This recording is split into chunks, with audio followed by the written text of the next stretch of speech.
to what Nicholas was saying about strategy, when you work in public relations and when you start to become involved with the marketing and the branding of anything, you start to think in that way, and pretty much everything you see, you think in that way. That is a huge problem for artists, for dancers, for artists, all of us within the arts industry, is we don't think about branding.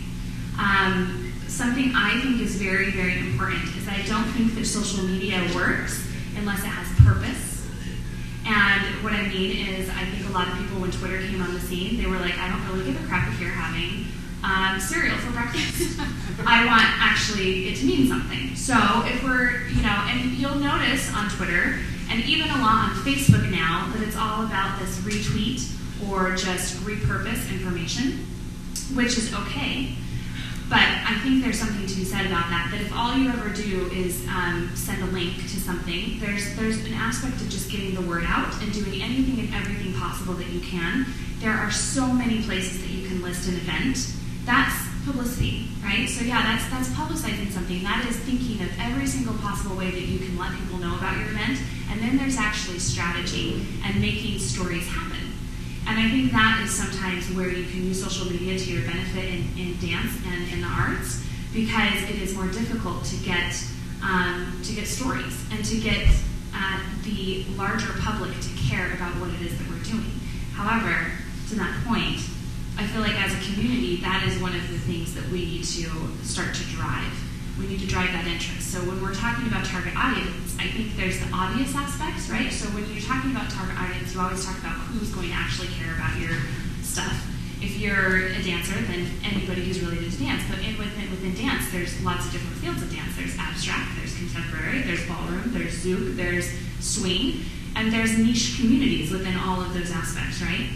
So you want your community to know about it, but that's the easiest community to get the word out to, because you're already connected.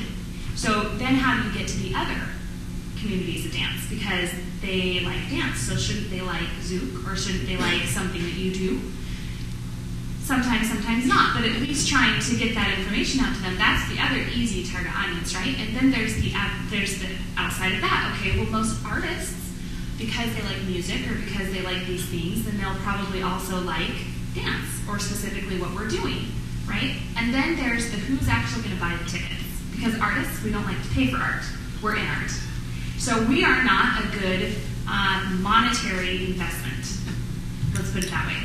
So how do we get the people who are going to invest in art? The Observer recently did, the New York Observer, just last week's edition, one of their big stories was the 50 top art investors, art collectors, actually. The 50 top art collectors.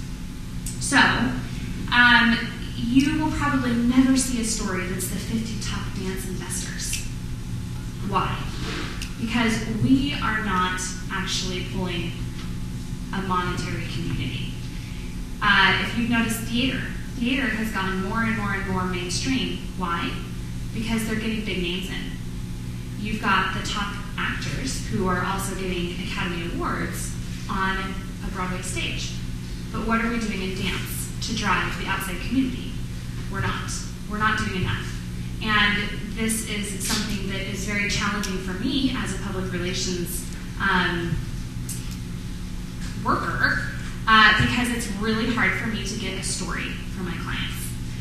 And so I just wanted to bring that to your guys' attention. When you're thinking about your brand, when you're thinking about what you're trying to do with your strategy, the easiest thing to think about is the 5 W's, right? So who, what, why, where, and when. And really that's the most important things that everybody needs to know. Like that's the event aspects of it, right? But even when you're thinking about who you're doing this for, or what it is that you're, who's presenting this, what are you doing? Why are you doing it? The why is always the most important part, is why you're doing something. And if you're trying to get an audience, you want that why to be very concrete, because they don't want to set, you can't leave them guessing. You have to make it very clear what you're doing and why you're doing it.